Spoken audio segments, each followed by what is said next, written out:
All right, video number 2 of psychological factors. This one is mainly going to focus on human information processing and then also about how the environment affects work or affects study or affects people. So this is actually the human information processing is a little quick one. So just to remind you again to those factors: temperature, sound, light, texture, color, taste, and smell. All right? So these factors are important based on efficiency and comfort. And if we jump down to human information processing, in order for you to perform certain tasks, there's a process that happens inside of your head or inside of your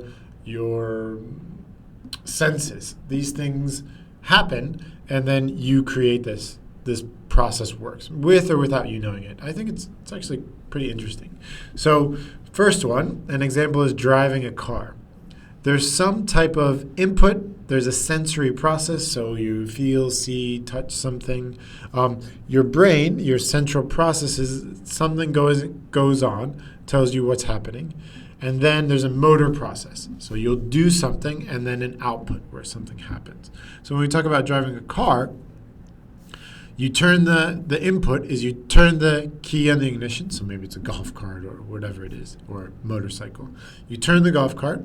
With sound and touch, you can hear and feel there's an engine chugging, you can hear it make a noise as well too, so all that's sensory. And then your process system is inside your brain. It tells you, okay, so now it's on. Now I know I've got to do something. Now your brain is going to tell you, you've got to push the pedal, you've got to put it out of park, you've got to let it go. So that's when you're going to use your motor process to make that happen. So your arms, your hands, whatever it is, your feet to press to go. And then the output is you drive and you move away, the engine increases, and away it goes. Okay? So that's this information processing system. So all these things are what happen psychologically as you're doing some type of a task. The same thing goes for answering a phone. So you dial a number, you want to make a phone call. You dial a number, you hear it ringing, beeps, there's some type of, you're hearing it, maybe you can feel it, something's going on. The central processing is telling you, okay, what am I going to do? What's going to happen whenever they pick it up? Then you're going to go into the motor processes, where it's, all right, I have to do this, I need to press this, and then something else is going to happen. Okay? So this is nice differentiating the psychological versus the physiological factors. Okay? So these are the steps in this human information system. So to understand how people take actions. What I would like you to do is in the next question is create some type of a workflow list. So either answering a phone or answering a question in class. What are those human processes? Just write it down like 1, 2, 3, 4, 5, but try to give it right and understand how this process works. Okay, press pause, answer these questions. I'll see you back in a minute. Okay, welcome back.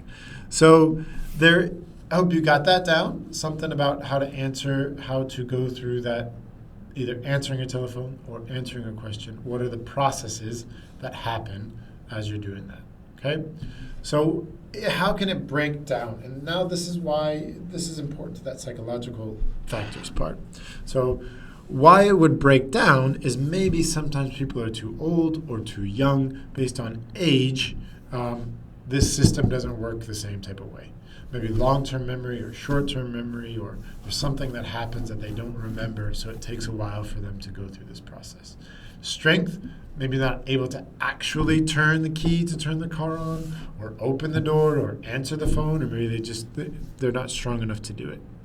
Skills, same thing. Maybe they don't know how it works, maybe they forgot the skills, maybe there's something else that happens that disconnects that processing system. Health.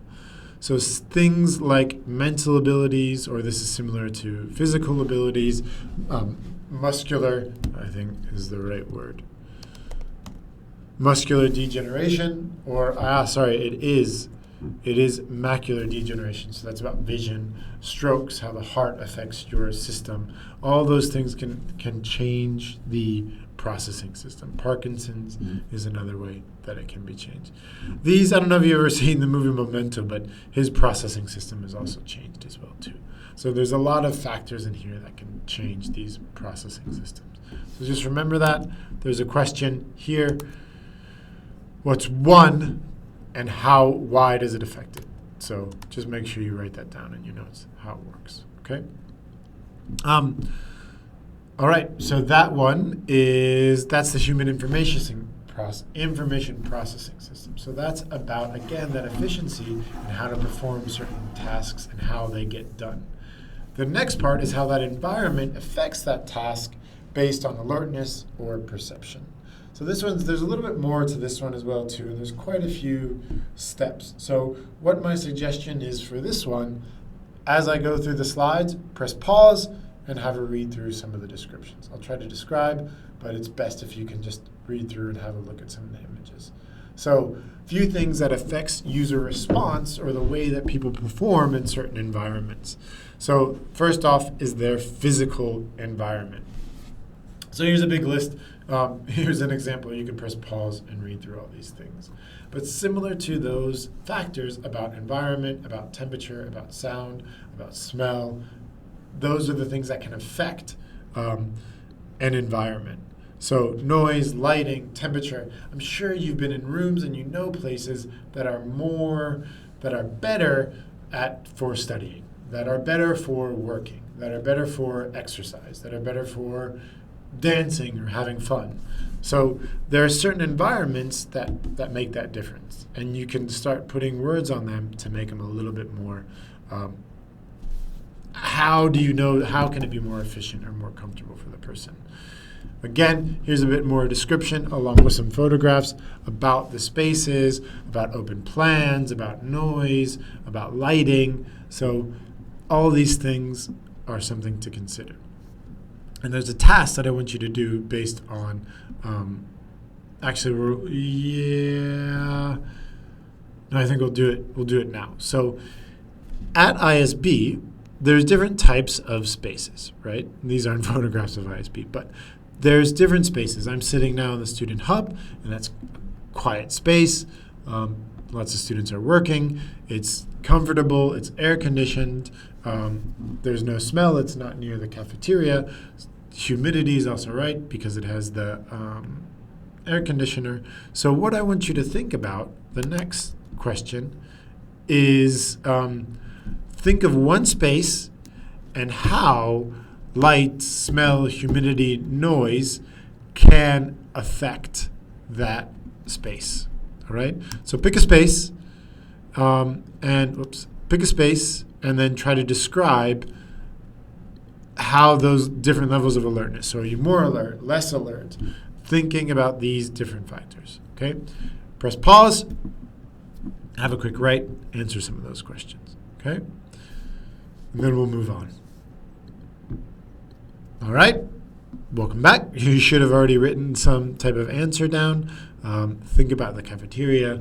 Think about a science classroom. Think about a math quad. You describe how good or what they could be used for. So just to remind you, thinking about those environmental factors, the sun, the wind, the humidity, the temperature, all affect people and how they're inside of those buildings or out of a building or inside of a space. So since we're warm-blooded, we are affected by the temperatures versus cold-blooded animals. The environment affects their temperature. So that's why we need to find this comfortable space and these comfortable temperatures for us to be in. There is a bunch of data that is related to comfort and effectiveness and alertness in different spaces. So if we looked at Hong Kong information, if we looked at specific thermal comfort for the UK, US Department of Labor, or the World Health Organization, they give these specific definitions of what thermal comfort is.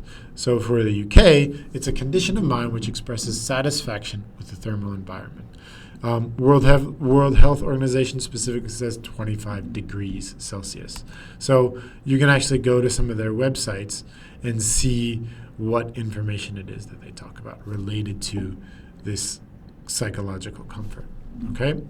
So similarly, here's just more details and more information to try to get you to think about it. Here's a description that the UK says when it talks about work environments. So not only for this thermal comfort, but you can also talk about noise. So if you're in the workshop, it gets quite loud sometimes, right? So you're going to put headphones on. And the reason it's not safe, so this talks about how loud some things are, but it's also distracting. So you want to be able to be alert and be aware at certain decibels of noise. The UK, again, they say 85 decibels is how much you should be exposed to per day. Here's readings in a different school about how high the decibels are whenever there's machines or hammers or anything's on cafeteria. Okay, so that's an important factor in your work environment. Okay, thermal comfort, noise.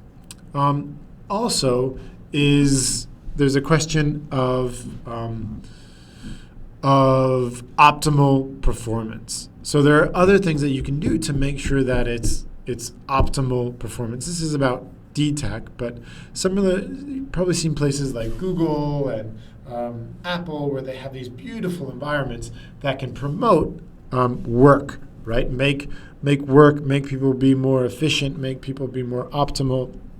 So they always have different things around to try to make it more effective for people. Little things like putting signs on, making sure safety is appropriate, the space is comfortable, understanding and analyzing these different requirements can allow for this optimal performance. All right. So testing and making sure to figure out what's the best way to do it. It's really important way to get people to work efficiently, comfortably, optimally. All right.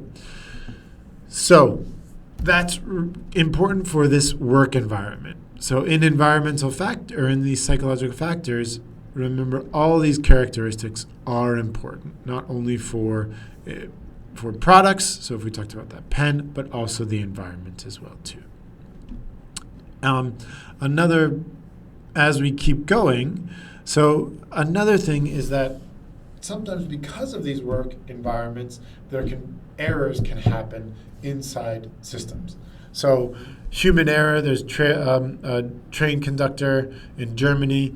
Chernobyl was pointed to human error. So it could have been because of some of these factors weren't appropriate. They didn't understand certain things that were in these work environments, and there can be some severe consequences. So you need to, and that can be also related to that human information processing, because sometimes people are on autopilot. So you need to pay attention to how these affect designs, environments, different places. Okay, so the user responses to environmental factors.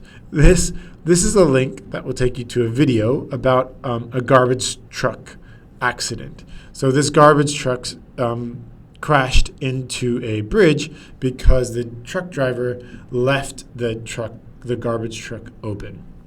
And this is really, I like this woman's face, but it's a bit of a dry video, but it is really good at describing these certain situations, or this situation that happened, where it talks about what happened, why it happened, describing the designs and describing what's going on in the situation. So I'd like you to press pause, stop for about 5 minutes to watch this video. Please, please, please. I know it's a bit dry, but it's a really good video describing these situations. All right, so have a look, and then your next step as you're looking, I want you to think about, in that video, what type of human errors occurred based on this management, physical environment, natural environment, and what was the example of the task or risk that happened, and how could it have been avoided. I didn't put this down in the forms, but I suggest that you really have a think, maybe write it out in your notes, copy and paste this, and put it in there, okay? So an example is this social and psychological environment. The truck driver used his instincts because he just was in this habit, plus being tired. Switches looked the same, and in the end, he wasn't able to lower the big bin on the back of the truck. And then, so how to avoid that is they need to pay attention to the switches, make the designs more clear, and be sure not to operate whenever that person is tired. Okay, so again, watch this video, take the time, it really makes a difference. Okay, press pause. So hopefully you went through. Here's some of those answers or relations to the types of tasks. So have a read through. Okay.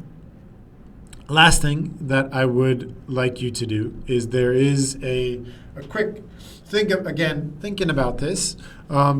This is a little task. So what's the task? What risks could happen? What are the causes of the risks? How riskful is it?